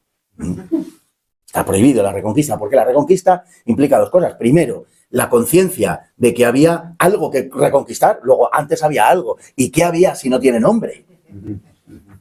Por ahora la Reconquista no puede ser de ninguna de las maneras. Y luego la voluntad de llevarlo a cabo. No, hombre, no, eso era gente que como en el norte de España hace mucho frío, pues tiraban hacia el sur para ver si, en fin, pues se podían calentar un poquillo los pobres y tal. Y es un proceso esencialmente de repoblación. Pero no, si en realidad se querían mucho. Todos se amaban profundamente. Esta es la versión canónica del asunto. Y luego, claro, naturalmente, se trata de obviar que se hacía, no como a veces se ha pretendido en una lucha contra el Islam, sino a favor de la fe católica. No era un apriorismo contra el Islam. Es decir, no es soy católico porque, bueno, es lo más eficaz para luchar contra el Islam. No, se partía de la convicción absoluta, completa, de la propia fe. Y la propia fe era la fe católica, la fe que se había sostenido frente al poder gótico, frente al poder germánico. Y con esa fe se construye ese periodo medieval que no podemos llamar la Reconquista, como decía Juan Luis Cebrián, la insidiosa Reconquista, que decía él. Bien. Y luego esa fe es la que articula nuestro enfrentamiento con el conjunto de esa Europa que se quiere perder a partir de la predicación luterana, la mitad norte, un poquito menos, de Europa, y que se divide en Westfalia, que dividen los protestantes en Westfalia en 1648. Esa es la realidad de la historia de España. Es una defensa permanente de una convicción, de una forma de ver el mundo, de una forma de entender al ser humano, de una forma de entenderse a sí mismos y de entender Europa también, por supuesto. Y naturalmente, la conquista, colonización y civilización de América. Y esa civilización de América se realiza de muchas formas, pero la esencia de la civilización de América es la predicación de la fe. Y son los concilios en Nueva España y en Lima, en México y en Lima, que son fundamentales para conocer la construcción de la civilización americana, hasta la construcción de las ciudades, que estaba prevista en función de por dónde soplara el viento, literalmente, por dónde soplaran los vientos, hasta ese punto. Ya eran ecologistas los españoles del siglo XVI, para que veáis. Y es la realidad de nuestra historia. Y la realidad de nuestra historia está profundamente empapada de catolicismo hasta el punto de que no se entiende nada sin eso. Sencillamente nada. Hoy, prometo que ahora sí que ya termino. Hoy quiero decir que tenemos que entender la hispanidad no solo como el eco de un pasado glorioso, que lo fue, por supuesto que sí, y no solo como un objeto de estudio, que por supuesto que sí, pero no nos podemos quedar con la hispanidad en el terreno puramente cultural. Tenemos que traducirlo, y deberíamos traducirlo a hechos políticos. Deberíamos, en más noble de los sentidos, deberíamos ser capaces de entender que el futuro de España, si queremos que España siga existiendo, esta ruina, esta decadencia física de nuestra España de hoy, si de verdad queremos que esto resurja, que esto resucite y que de verdad el espíritu de lo hispano, el espíritu de España aliente en nuestros hijos y en los que están por venir, y sabemos que las dificultades son muchas, solamente podemos hacer escapando por arriba, construyendo la hispanidad, es decir, recuperando esa España que fue americana, porque no solo hablamos de una América española, sino de una España americana, reconstruyendo esas relaciones, esos lazos con nuestros hermanos, porque son nuestros hermanos. Decía, hace 100 años, Valle Inclán decía, España ya no está aquí, España está en América. Y es verdad en gran medida, pese a que a algunos de ellos, como hemos visto en los últimos tiempos, les duela, pero solamente mediante la reconstrucción de la hispanidad, España puede tener futuro. Si nuestro futuro está en ese magma que llamamos Unión Europea, y desde luego hay que estar ahí en algunos aspectos, no podemos liarnos la manta a la cabeza y negar la realidad. Hay que estar ahí en algunos aspectos. Necesitamos tener un mercado con otros países porque es lo que demanda hoy la situación geopolítica del mundo. No tenemos más remedio que eso, por lo menos hoy por hoy. Pero se puede estar de muchas maneras. Y la mejor manera de estar es haciendo valer nuestro peso. Y nuestro peso nunca será mayor si de verdad constituimos una unidad, una especie de, perdonadme la palabra, pero de Commonwealth, es decir, de hispanidad, lo digo por analogía para que me entendáis, de hispanidad con el resto de la España allende el mar. La hispanidad es nuestro futuro, es la única posibilidad de que pueda existir España, de que España siga alentando y siga existiendo en los próximos años. Solo si somos capaces de verdad de hacer de esa construcción de la hispanidad nuestro futuro, cesarán las tendencias disgregadoras y balcanizantes de nuestro país. Solo si ven en eso de verdad un provecho, y desgraciadamente algunos de ellos solo verán un provecho material. Bueno, somos humanos, tampoco vamos a descubrir eso, pero solo si ven en eso de verdad un futuro, una salida, un provecho, tendrá España un futuro. Por eso creo sinceramente que debemos empujar todos los proyectos que tengan que ver con la hispanidad, hasta el punto de hacer que la hispanidad, que es verdaderamente transversal, que la hispanidad que es mestizaje, que la hispanidad que es blancos, que es europeos, que son indios, que son negros, que no solo es América, que es también Guinea, que es también el Sáhara, que es también el Pacífico. Esa hispanidad, eso que es la hispanidad de verdad, constituya los pilares y el horizonte de nuestro futuro. Sinceramente creo que la única forma en que nuestros hijos y nuestros nietos tengan una España es, con todo lo que eso significa, es a través de la hispanidad, es por la hispanidad. Muchas gracias.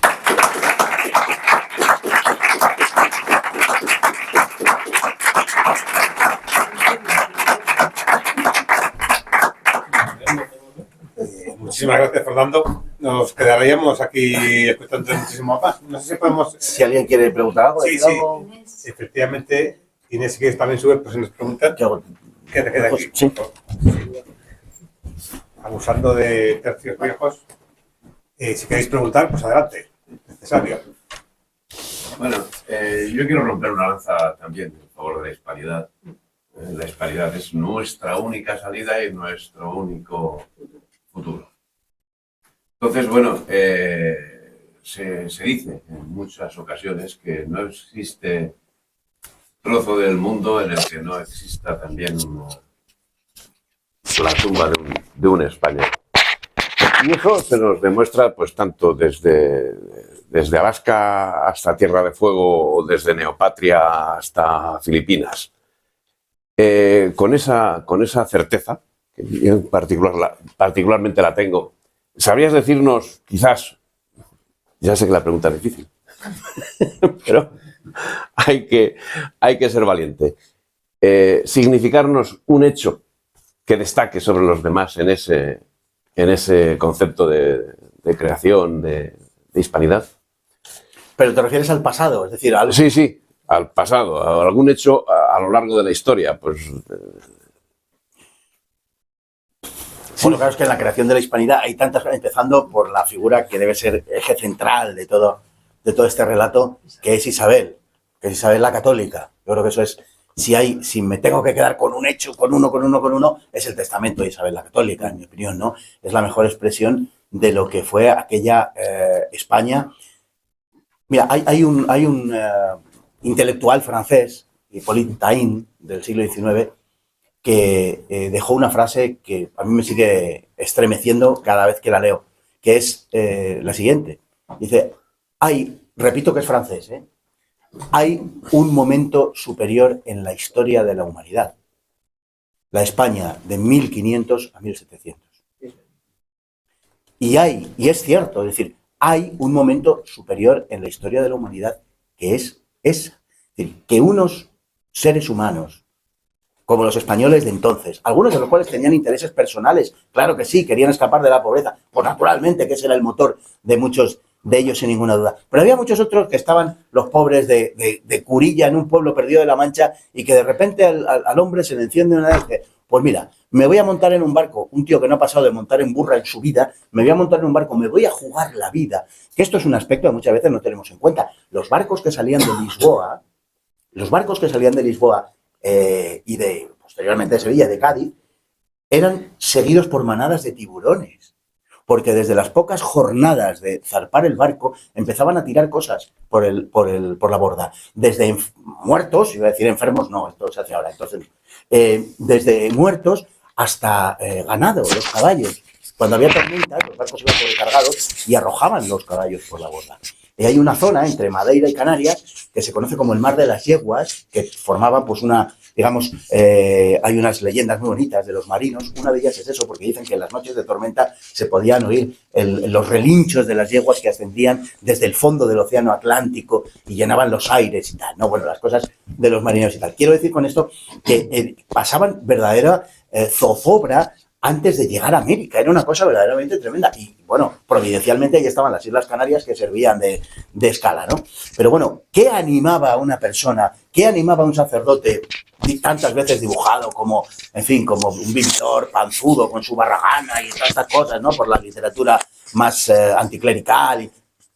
¿Qué animaba a un hombre joven, porque eran muy jóvenes, en aquellos momentos, a cruzar el mar, a jugársela, a ir a un sitio donde el clima era insufrible para un español peninsular, pues meterse, en fin, con el calor tropical, la humedad, los mosquitos, los animales, los paisanos, que había que jugársela de verdad.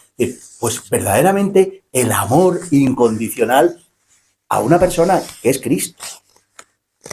Una persona que, hombre, claro, es decir, era el impulso de la fe. ¿Cómo no vamos a ver eso verdaderamente? La negación de la propia existencia para dársela a otros, para darles el depósito de la fe, que era visto como algo sin lo cual esas almas no podían salvarse. Anda, y a mí que me importa el alma de un azteca.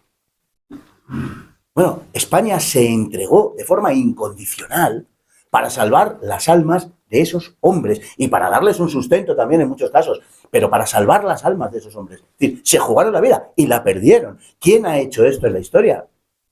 ¿Quién? Es que no existe un caso igual. ¿Cómo nos vamos a arrepentir? ¿Cómo nos vamos a avergonzar? Al contrario, los que no nos enorgullecemos de nada de lo que hacemos, porque no sabemos perfectamente lo que somos, sí nos parece lícito enorgullecernos, ya digo, no de lo que hacemos nosotros, sino de lo que otros han hecho, de lo que nuestros compatriotas han hecho. Y en ese sentido, perdón que me enrollo muchísimo, pero el testamento de Isabel la Católica me parece un monumento vivo a la historia de España. Sí, señor. Yo quería... Un momento para que se oiga la grabación tuya. Nosotros también organizamos conferencias, sobre todo sobre temas de la hispanidad, y siempre que tenemos una conferencia, yo a los historiadores que participan, que además son muy buenos, son de los más conocidos que hay, pues les hago la misma pregunta o la misma afirmación, que la empresa americana no es una empresa española, España no existía, es una empresa castellana. Cuando se hizo el descubrimiento y hasta 1700, 1714, los únicos que financian y los únicos que participan de la empresa americana es Castilla. Aragón renuncia expresamente y le niega a Fernando el Católico los fondos necesarios para esa empresa. Cuando se muere Isabel la Católica reconoce a su marido la mitad de América como bien ganancial, de acuerdo con esa doctrina de los sacapetos que surge después de Fernando I. Y Fernando el Católico reconoce que eso, porque esa su parte de América que recibió como bien ganancial, podía haber pasado a Aragón, porque él después de morir Isabel se volvió a casar, tuvo un hijo, el infante don Juan, que si llega a vivir no habría habido unidad española. Y entonces, sin embargo, Fernando, para evitar eso, dice, no, es verdad que la parte de América es castellana y reconoce que es castellana. Y después... las Cortes aragonesas reconocen, es verdad, lo vuelven a decir, que América es española. Incluso la Corona de Aragón se niega a financiar las campañas en Italia, que eran posesiones aragonesas. ¿Qué pasa? Que es solo a partir del siglo XVIII, cuando llega el denostado Felipe V, que es cuando permite a Aragón negociar y comerciar con América, que hasta entonces la había negado, de ahí la decadencia económica de la Corona de Aragón. Entonces, es lo que quiero decir, que se le niega a Castilla el hecho de que han sido los únicos que han participado en la gran, no solo aparte de la empresa americana, la empresa europea, Castilla con 4 millones de habitantes, no es una empresa española porque España no existe. España es un ideal. Perdón, ¿cuál es? Por eso, no, la pregunta es esa, que quiero que se destaque porque se le niega a Castilla, como es verdad, antes ha hablado usted de los protestantes, como Castilla nunca protesta de nada, entonces realmente hay que reconocer que es una empresa castellana y que no es hispana hasta el siglo XVIII, y a partir de ahí con decadencia. Entonces quería subrayar sobre todo eso, ¿no? Porque me parece una injusticia no reconocerlo. Bueno, España existe desde el siglo VI. Como hemos tenido ocasión de decir, y Castilla es una parte sustancial de España, y Castilla hace España. Es como un ideal. Castilla, no, es una realidad política. Sí, y lo que no es es una nación política, pero es una nación histórica. Y es lo que pasa es que a los reyes se llama rey de Castilla, de Aragón, de Navarra. Sí, claro, porque es obviamente. Pero ese no es ideal. Era el título del rey de Castilla. Perdón, vamos a contestar, es muy interesante la pregunta, pero vamos a contestarla y luego seguimos, y si al final queremos seguir debatiendo ya en corrillos, lo hacemos, pero ahora vamos a mantener la pregunta y la respuesta y luego damos la palabra a otra pregunta. Vamos a ver, hay una realidad que es la nación histórica y hay otra realidad que es la nación política. Entonces, en esto hay una tautología y una petición de principio. Claro, la nación política no existe hasta que no existe el concepto de nación política, obviamente. Entonces, hasta el momento en el que no hay, por ejemplo, entre 1808 y 1812, el proceso revolucionario que representa la guerra de independencia, las Cortes de Cádiz, hasta que no hay un pronunciamiento acerca de una nación política, obviamente la nación política no existe. Esto está claro. Ahora, la nación política no puede existir sin una realidad que le preexista. Es decir, la nación española políticamente no puede existir si no hay una nación española histórica anterior. ¿Sobre qué se ha creado? Es un proceso que proviene del siglo VI, donde no hay Aragón y no hay Castilla, y sin embargo ya existe España. Existe España, existe una unidad territorial. Es verdad que todavía queda la parte del Imperio Bizantino en el sureste, no es perfecta esa unidad territorial. En cambio, hay otras partes que luego no han sido España que sí lo es, sí lo son, como toda la parte de lo que será luego Portugal. Claro, es movible el territorio, por supuesto, pero existe España en el siglo VI. ¿Es una nación política? No, no puede serlo. No puede ser una nación política porque no existe tal concepto, pero sí es una nación en el sentido, digamos, un embrión de lo que será una nación política porque es una nación histórica. ¿Qué genera el Estado? El Estado lo genera un proceso de reforzamiento del poder monárquico y en eso es en lo que estamos. Por supuesto no existe el Estado todavía. Claro que no. Hay una monarquía polisinodial que hasta el siglo XVIII se mantiene administrando todos los territorios, América como cualquier otro territorio de la corona, y efectivamente la imposición de los decretos de nueva planta a partir de la Guerra de Sucesión es lo que homogeneiza las leyes aplicables a todo el territorio. Pero eso no es lo que construye una nación en sí misma. Construye una nación política, y en eso estamos de acuerdo, es evidente que es así. En cuanto a que es Castilla, no es España, vamos a ver, para empezar, si es Castilla es España, porque no se puede concebir Castilla sin España. Entonces, si es Castilla es España, como decimos, es Prusia, pero no es Alemania. No, la historia de Prusia es parte de la historia alemana y la historia de Castilla es parte de la historia de España, como algo más que la propia Castilla entendida en su mismidad. Hay un ideal y hay una tendencia durante toda la Edad Media. Sí, a la construcción de España, eso en los documentos está ahí. Hay una recuperación, hay un intento de recuperación desde el reino de Asturias, desde el reino astur-leonés, que es previo al reino de Castilla, de reconstrucción del reino anterior. Es un quehacer en la historia permanentemente, no podemos solidificarlo.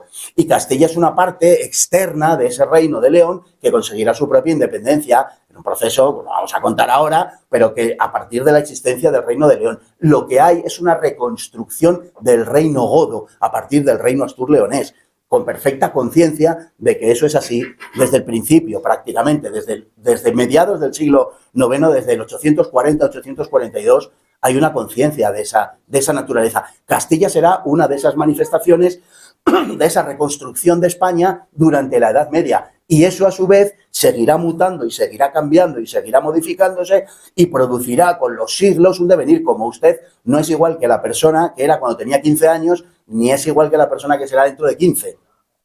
Pues de la misma manera, Castilla es un tracto, es un tramo en ese despliegue de la historia de la nación histórica española. Pero no podemos congelarlo y decir, Castilla fue esto y tal. No, no es cierto. No es cierto, entre otras cosas, bueno, pues porque hay unas implicaciones de política exterior en el siglo XV, en el siglo XVI evidentes.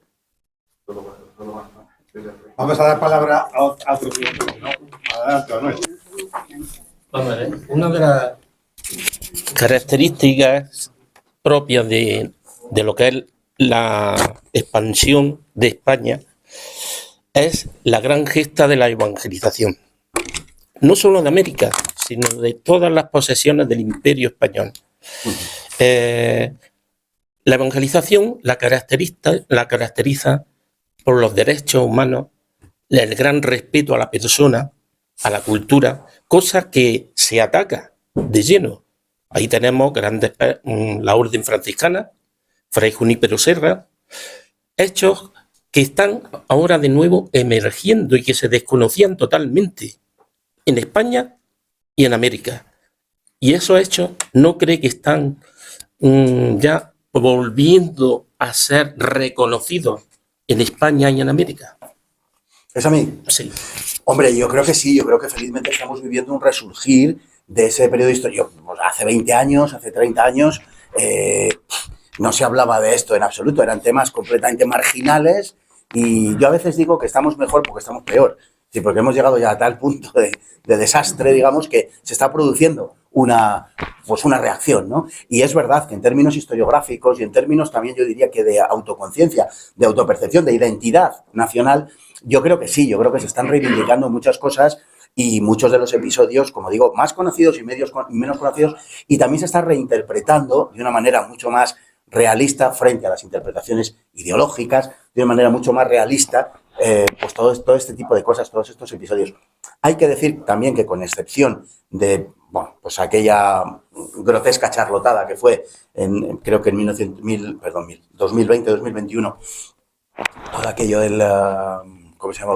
Black Lives Matter y todo esto en Estados Unidos, y bueno, toda esta historia, de iconoclastia, de tal, con excepción de ese episodio que ha dejado cola. Yo no digo que no, pero en Estados Unidos desde hacía tiempo se venía reivindicando en los círculos más intelectuales esa hispanidad, ese hispanismo de los propios Estados Unidos. Hay un sinfín de artículos, de libros, algunos publicados en España, no muchos, pero algunos publicados en España al respecto de eso, ¿no? No ha sido tampoco un tema central exactamente en la historiografía norteamericana, es verdad, pero no podemos obviar la obra de hispanistas norteamericanos, británicos, algunos franceses también, algunos muy señalados, que han venido pues poniendo, digamos, de relieve la importancia y el valor de la España de aquella época. Es que hace 100 años y más atrás no era escasa la historiografía que aseguraba que la historia del mundo se podía escribir sin mencionar España. Cosas así, imagínense, ¿no? Entonces, bueno, hay que tomar conciencia verdaderamente de que España constituye una de las 4 o 5 grandes unidades que han creado el mundo, tal y como lo conocemos. Y no digo que han creado Occidente, sino que han creado el mundo, incluido en esto China, por ejemplo, ¿no? Indudablemente. Pero junto a otros 3 grandes troncos europeos, por decirlo así, son los... España es lo hispano, la hispanidad, el hispanismo, es creador de una de las grandes corrientes de la historia de la humanidad. Y entonces, en la medida en la que desarrollamos esta conciencia, pues tenemos una visión un poco diferente de lo que verdaderamente ha sido nuestro país y de lo que son las cosas. Hablaba antes de la necesidad de traducir esto a términos políticos, porque también existe una especie de reivindicación que se queda en lo puramente cultural y que trata de ser compatible con algunas interpretaciones de la historia que proceden de quienes no han, digamos, favorecido particularmente a España en su historia y no la están favoreciendo en su presente. Es evidente que la hispanidad tiene un gran enemigo, que es el que aspira a dominar América, que es pues, en el siglo XIX Gran Bretaña, en el siglo XX España, en el siglo XX Estados Unidos, grosso modo, por decirlo así. Entonces, el enemigo de la hispanidad, el verdadero enemigo de la hispanidad, es ese, que tiene una concepción completamente separada, distinta y enfrentada a la hispanidad, y es quien está, entre otras cosas, no es el único, pero es también quien desde hace mucho tiempo está financiando la entrada de sectas en América para romper precisamente el tejido de la identidad hispanoamericana, que es lo que les permite aglutinar a todos esos pueblos, su condición hispana, frente a la agresión externa. Claro, si tú consigues convencerles de que lo bueno es adorar a la Pachamama y vestirte con plumas, pues lógicamente les estás robando las defensas para oponerse al imperialismo cultural, político-cultural del vecino del norte. Y de eso es de lo que se trata. Y en ese sentido yo creo que sí, que estamos recuperando, es verdad, episodios de la historia de España muy sustanciales y muy importantes, pero que tenemos que tener también cuidado en no dejarlo solo en la cuestión cultural, con ser muy importante, sino que tenemos que trasladarlo de verdad al quehacer político, como digo, en el más noble sentido de la palabra. Yo soy franciscano y tengo amigos misioneros y me cuentan que las sectas tienen un objetivo mucho más político que religioso. Claro, por supuesto. Por supuesto. Hola, buenas tardes, buenas noches. Yo quería agradecerles a todos su intervención porque me ha parecido pues magnífica y la verdad es que he pasado un rato muy agradable.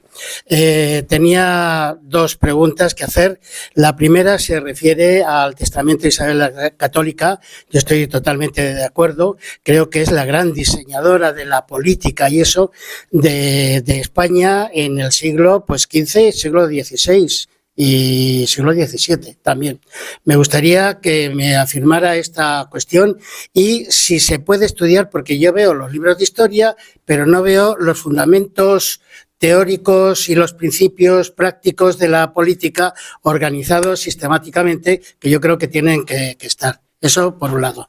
En segundo lugar, pienso que parece ser que se produjo pues como un silenciamiento y García Morente, en Idea de la Hispanidad, le echa la culpa a los propios españoles, que yo creo que dice que tiene este silenciamiento, comienza en 1700 y yo pienso que si tiene que ver un poco, pues, qué sé yo, digamos el cambio de dinastía que hay. Yo no he hecho la culpa a nadie porque la historia se basa en hechos y lo que interesa es el inteligir. Esas serían las 2 cuestiones. Y en tercer lugar, si es posible una historia como retorno, no retorno para hacer vivir lo anterior, sino para apropiarnos de los principios, coger la experiencia requerida y llevarlas hacia adelante. Y me parece que tú has señalado una cosa desenfadadamente, y me parece magnífico, y es la idea de Cristo, la idea de cristiandad, que yo creo que es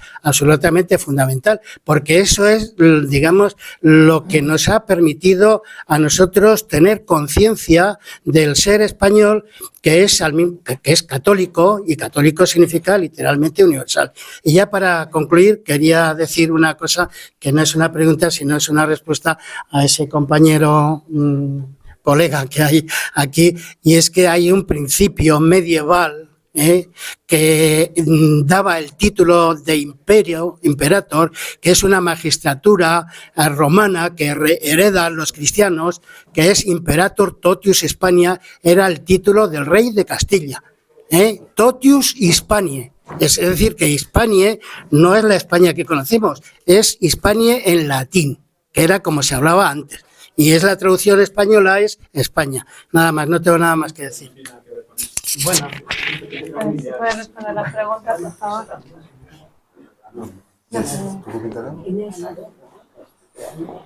Vamos a ver, España, como las naciones europeas, una parte de las naciones europeas, surgen como una consecuencia natural del derrumbe de la arquitectura romana.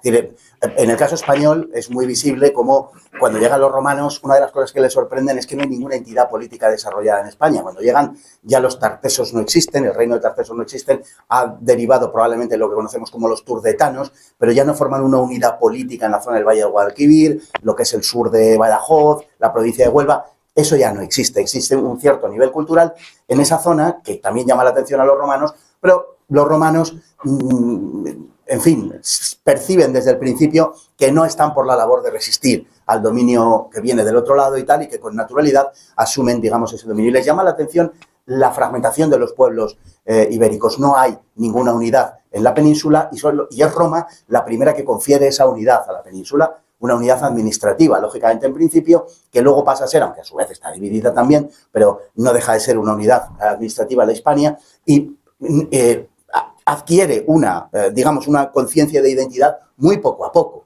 como es lógico, ¿no?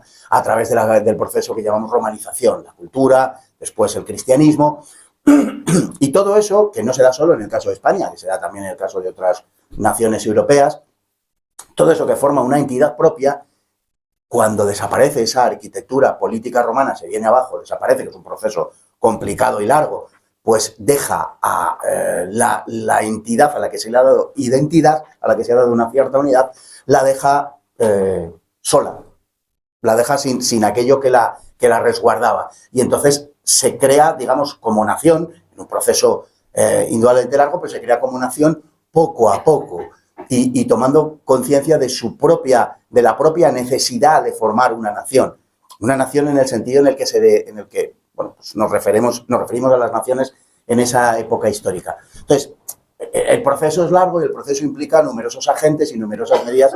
Nos ha hablado antes de Leo Vigildo y en esa culminación con la unidad católica, la unidad del Tercer Concilio de Toledo, ¿no? Pues claro que ahí podemos hablar de España. ¿Es la España de hoy? No. No, la España de hoy, por supuesto, repito, como yo con 2 años pues no era lo mismo que soy ahora, evidentemente soy distinto, pero al mismo tiempo soy el mismo. Entonces, ¿podemos hablar de España? Sí. Si sabemos a qué nos estamos refiriendo, naturalmente y con explicaciones, podemos hablar de España. ¿Que hay un intento de reconstrucción durante la Edad Media? Indudablemente, indudablemente. Eso es un hecho, digamos, por decirlo así, acreditado. Que también hay otros procesos que interfieren, como el sentido patrimonial, por ejemplo, de la corona, de la monarquía, que hace que cuando parece que se han dado ya unos pasos se vuelven a dividir los reinos políticamente otra vez. Sí. Que se tarda tiempo en identificar España con una realidad política única. También. Si todo eso es verdad, pero eso no puede negar la naturaleza última del proceso. Y el hecho de que todo apuntaba en ese sentido, y el hecho de que España era, como digo, percibida desde fuera como España, como una entidad que en el siglo XVI se le denominaba España. Claro. ¿Hay alguna última pregunta?